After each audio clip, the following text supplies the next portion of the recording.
Imagine a man so trusted, so revered, that handing him your life savings felt safer than putting it in a bank. That man was Bernie Madoff, a titan of finance, former NASDAQ chairman, and the embodiment of Wall Street's old money brilliance. He projected an aura of unimpeachable integrity. People felt privileged to invest with him, as if joining an exclusive club. But it was all a lie. This wasn't a case of bad luck or risky bets. It was a fraud so vast it defied belief. For decades, Madoff lived a double life, respected patriarch by day, puppet master of the largest Ponzi scheme in history by night. He wasn't investing a single dollar, just shuffling money, robbing Peter to pay Paul. The scale? $65 billion. Not just numbers, real retirement funds, university endowments, and charities. Madoff took it all, smiling, promising steady returns, and lying to friends, family, and strangers alike. He was a predator hiding in plain sight. His confession in December 2008 wasn't just about money. It was a betrayal that shook the financial world. The wise old wizard was just a man behind a curtain, desperately maintaining a fantasy. The man who seemed to embody Wall Street's principles had been running a multi-decade scam against it. When his cathedral of lies collapsed, it crushed everyone who believed in him.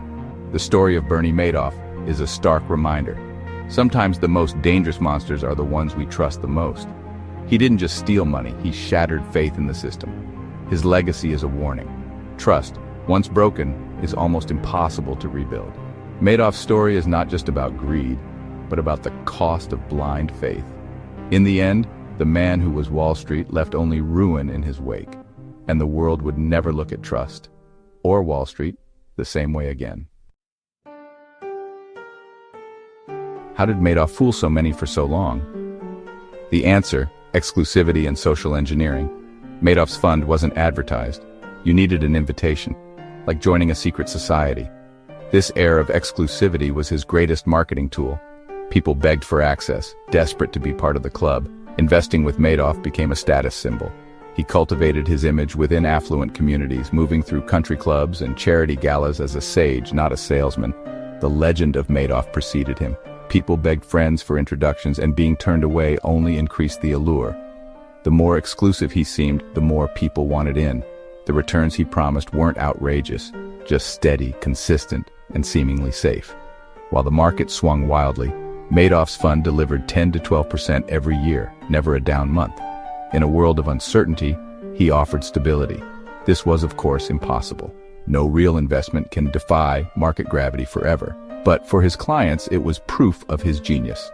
They weren't just getting rich, they were beating the system. The illusion was so strong, few questioned the magic. Monthly statements showed their wealth growing. They felt part of an inner circle. Bernie was more than a money manager. He was a friend, a neighbor, a pillar of the community. Decades of trust and social bonds became the bedrock of his fraud. Questioning Bernie was unthinkable. The myth of exclusivity blinded everyone to the truth. And that's exactly how he got away with it. There was no secret strategy, no brilliant algorithm, just a classic Ponzi scheme. Madoff took money from new investors to pay returns to earlier ones. Picture a bucket new money poured in, old money scooped out for withdrawals. Investors, seeing friends cash out, became even more confident and recruited others. The cycle was self-sustaining, powered by greed and trust. Madoff's genius was managing the flow, ensuring more money came in than went out. His reputation and exclusivity kept the capital flowing. Occasionally closing the fund only increased demand. When markets crashed, his steady returns attracted even more desperate investors. The entire operation was theater. Steady returns, exclusive access, the aura of genius. The real business wasn't investing, it was storytelling. Investors bought a fantasy. Their money was safe with the smartest man on Wall Street. The tragedy? The story was so compelling, almost no one looked behind the curtain, and that's how the lie endured for decades. To support the lie, Madoff needed paperwork, mountains of it. His loyal staff created thousands of fake trade confirmations and account statements. These documents looked legitimate, detailing trades that never happened. They used historical stock data to make the trades seem plausible, printing statements on old dot matrix printers for authenticity. The firm's auditor? A tiny 3-person operation in a strip mall, an obvious red flag everyone ignored. The back office was a secret world, off limits to most employees. When SEC regulators came, Madoff's team handed over pristine fake records. The regulators, overwhelmed or careless, accepted the fiction and walked away. The paper trail led exactly where Madoff wanted, nowhere. While the world praised Madoff, one man saw through the illusion: Harry Markopolos. In 1999, Markopolos was asked to replicate Madoff's returns. He quickly realized they were impossible. The returns were too smooth, too consistent, defying financial logic. Markopolos began a crusade, submitting detailed complaints to the SEC in 2000-2001, and again in 2005. He laid out the evidence-impossible returns, a tiny auditor trading volumes that didn't exist. His 19-page memo, "The world's largest hedge fund is a fraud," listed 29 red flags. The SEC ignored him, conducting only cursory investigations. Markopolos was dismissed as a crank or jealous competitor.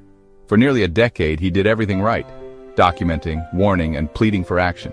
His warnings were ignored, and the scheme grew unchecked. Billions more were lost while the watchdogs slept. Markopolos' story is a lesson in the cost of institutional failure. Sometimes the truth is ignored simply because it's inconvenient. Markopolos wasn't alone. Others saw the cracks, but no one listened. In 2001, barons questioned Madoff's secrecy and returns, but the story faded in the market boom. Chris Cutler, hired in 2006 to vet a feeder fund, quickly saw the numbers didn't add up. He warned the fund's managers. Madoff's returns were a statistical impossibility. They ignored him, choosing profits over truth. Their clients became some of the scheme's biggest victims. One co-founder, Thierry de la Ville-Houchet, later took his own life, unable to face the fallout. The failure wasn't just the SEC, it was banks, analysts, and the entire financial ecosystem. Everyone was blinded by the myth of Bernie Madoff. The system failed because no one wanted to see the truth. For decades, Madoff's scheme seemed untouchable, until the 2008 financial crisis. As markets crashed, investors panicked and rushed to withdraw their money from Madoff. The trickle of redemptions became a flood. For the first time, more money was going out than coming in. By December, clients requested $7 billion in redemptions, money Madoff didn't have. The well was dry, the game was over. On December 10th, 2008, Madoff confessed to his sons it was all a lie. Stunned, they reported him to authorities. The next day, the FBI arrested Madoff. When asked for an explanation, he replied, "There is no innocent explanation." The king of Wall Street was unmasked in an instant. His decades-long deception collapsed overnight. The house of cards fell spectacularly and completely. The collapse wasn't just financial, it was a human tragedy. Thousands lost their life savings. Retirees, small business owners, families. Charities and foundations were wiped out, their missions destroyed overnight. Hospitals lost endowments, universities lost scholarships, and decades of good work vanished. Major banks lost billions, exposing a shocking lack of due diligence. The scandal shattered trust in the financial system at the worst possible moment. The Madoff family was destroyed. One son died by suicide, another from cancer, and his wife was left in disgrace. Madoff didn't just bankrupt strangers, he annihilated his own legacy. The ripple effects of his greed left a gaping hole in civil society. The true cost of betrayal was measured in ruined lives, not just lost dollars. Madoff's final chapter was swift. In March 2009, he pleaded guilty to 11 federal crimes. He claimed he acted alone, but several associates were later convicted. His apology rang hollow to the thousands he ruined. Judge Denny Chin sentenced him to 150 years in prison, the maximum. Madoff died in prison in 2021, forever infamous as the architect of the world's biggest Ponzi scheme. The scandal stands as a monumental warning. Greed, deception, and regulatory failure can destroy lives. But the real danger is blind trust and the seductive power of a good story. People believed in Madoff because they wanted to believe in the myth. The SEC has reformed, but the vulnerabilities Madoff exploited remain. Whistleblowers still sound alarms, and experts warn the next big fraud could be even more sophisticated. Technology changes, but the playbook, exploiting trust and promising the impossible, remains. The ghost of Bernie Madoff haunts Wall Street, reminding us the next big lie could be just around the corner. And if you think that's the only ticking time bomb in our financial system, stay tuned for what's next.